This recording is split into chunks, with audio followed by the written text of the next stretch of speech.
Welcome to the Let's Get Entrepreneurial podcast, your go-to resource for navigating the world of entrepreneurship. In today's episode, we delve into the critical concept of price elasticity and its profound impact on business success.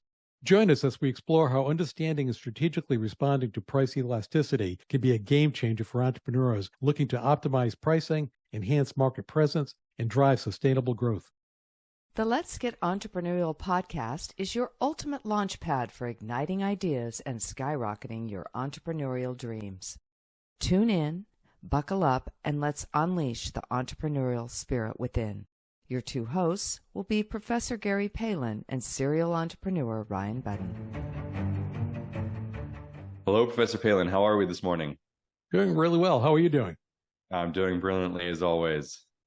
We've got another fun economic term to go over today that I think can be really helpful when you're thinking about entrepreneurship and products specifically.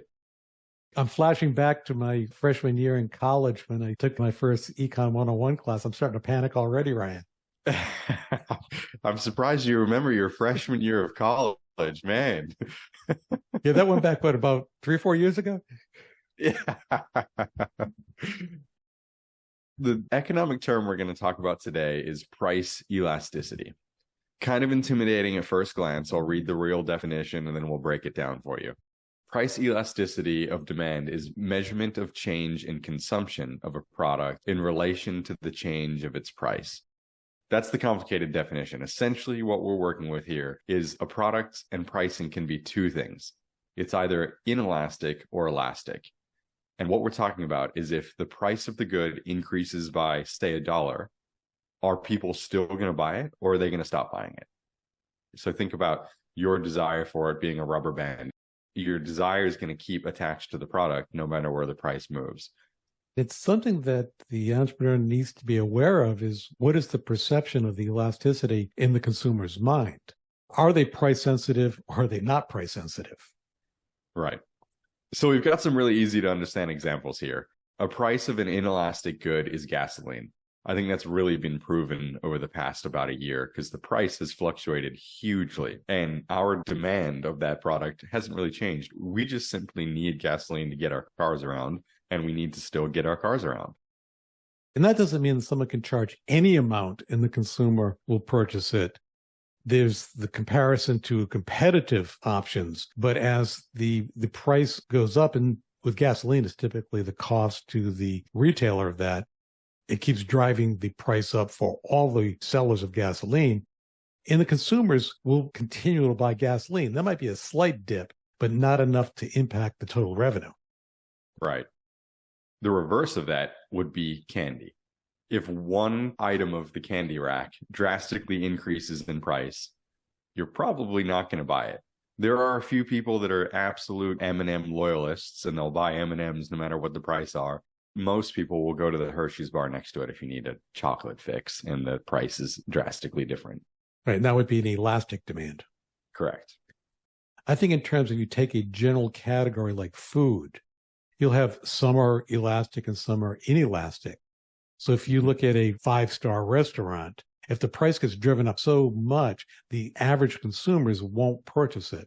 Whereas if you're looking at pinto beans, people need to eat. They need to eat. They will spend money on food. I think economics refer to that as a basket of goods. So it's like eggs, milk, cheese, things that are food staples tend to be very inelastic. You have to buy them. That's what we rely on for basic nutrition. Yeah, so when I'm looking at my pricing strategy, I look at several factors. One is what's the availability of substitutes? And if there's quite a bit of substitutes available, then I have to be concerned that there's an elasticity associated with my particular product. I always ask, is my good necessary or is it a luxury? That'll be a factor associated with that. And what proportion of income is spent on this good from a consumer perspective? Rent would be an example of that. There's a high percentage of their income spent on that, but they need a roof over their head. They tend to be inelastic in the aggregate. Brand loyalty, that could impact because some people, as you mentioned, the M&M aficionado, someone is loyal to a specific brand, they will be more price tolerant to increases. That's another reason to create a brand strategy. Also, perception, is it a necessity or is it addiction? Yeah, have you really gotten your claws into your consumers? Oh, absolutely. You see that again with phones. Some people are focused on the Apple platform. Some people are focused on the Android platform. And they will tend to be willing to spend more given the platform they're used to using. That's right. They want to stay on the platform. Change from platform to platform is scary for a lot of people. Brand loyalties can have major impacts. You look at trucks, there's the Ford versus Chevy as an example. Right. As I drive around in my Honda truck. Yeah. Another really interesting one is perceived quality of the good. And I use the word perceived specifically because I think there's a lot of marketing that goes around to changing that perception, really, regardless of the actual quality of it. The more someone perceives the quality of the good, the more inelastic their consumption of that is going to be. If it goes up, they're still going to buy it because they think it's the best on the market or the healthiest thing for them. Ryan, before we continue with today's topic, we're diving into the Janus Entrepreneurial Report. What makes this assessment so unique? Well, Professor Palin, the Janus Entrepreneurial Report is a game changer. It's not just another test. It's a comprehensive tool that evaluates your entrepreneurial leanings. It's like having a personal coach for your career. That's fascinating. How can someone benefit from using the Janus Entrepreneurial Report? It's a great question. The Janus Entrepreneurial Report helps individuals identify their tendencies in terms of entrepreneurship. It's not about getting a high score. It's about gaining valuable insights to enhance your entrepreneurial skills. So it's not just for seasoned entrepreneurs? Exactly. Whether you're starting your own business or aiming for a leadership role in your career, the Janus Entrepreneurial Report offers actionable insights for your personal and professional growth. Impressive.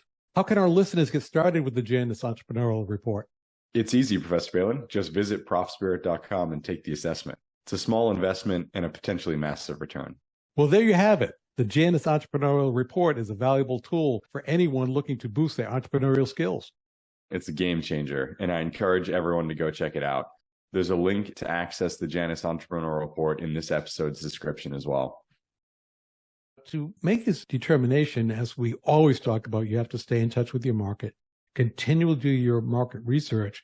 But this is where technology can be a big advantage to you because you can have real-time data analytics to help provide this information on if there's a shift in the perception of the price from elastic to inelastic for the consumer. This is also a really cool time where marketing can become a core competency of the business. You hear a lot about A/B testing with pricing strategies. A/B testing is essentially launching the same advertisement with two different things on it.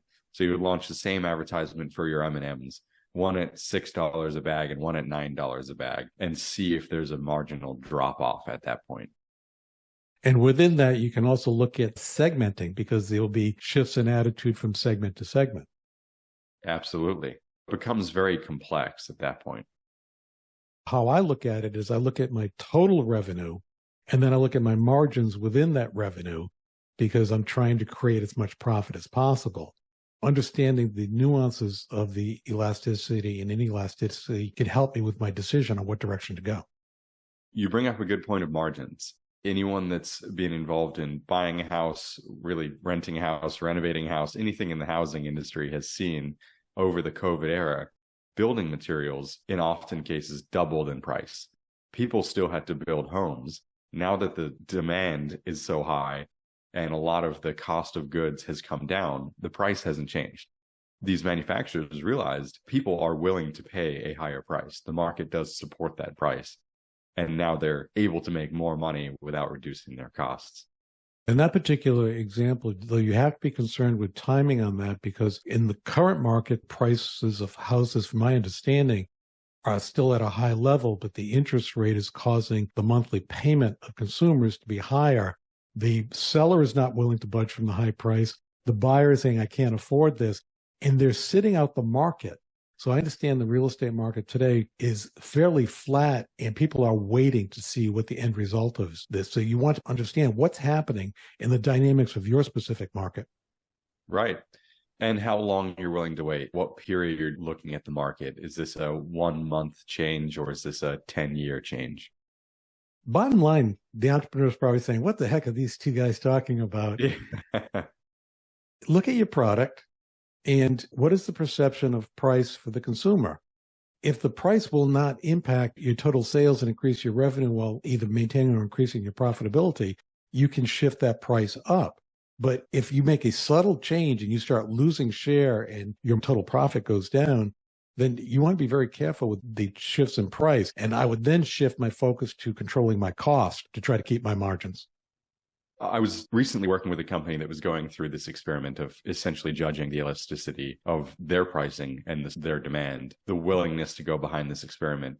The way it got broken down and the way I explained it is, it's a great way of learning if you're leaving money on the table. If your good could be sold at $13 instead of $10, and there's going to be no difference in the people buying it, that's an enormous difference to the company's earnings. Going through the experiment and determining, is there money left on the table, is a great way of using price elasticity.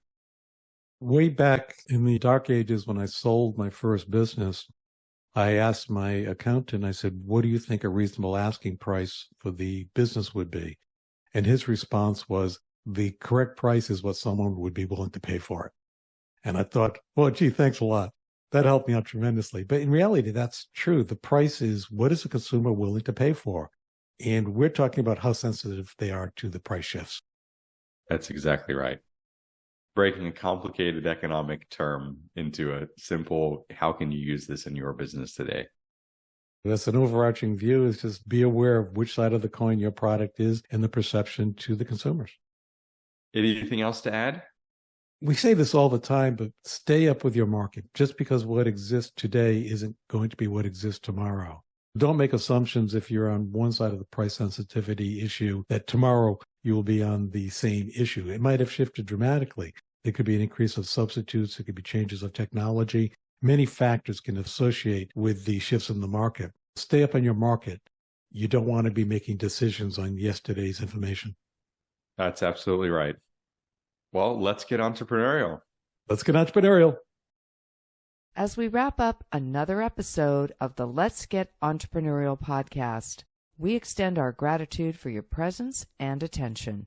Your dedication to the entrepreneurial spirit fuels our passion for creating this podcast. Check out ProfSpirit.com to discover resources and courses designed specifically for innovators like you. Stay on the cutting edge by following us on Spotify, Apple Podcast, YouTube, and other platforms as it is released. Until then, keep the entrepreneurial flame burning.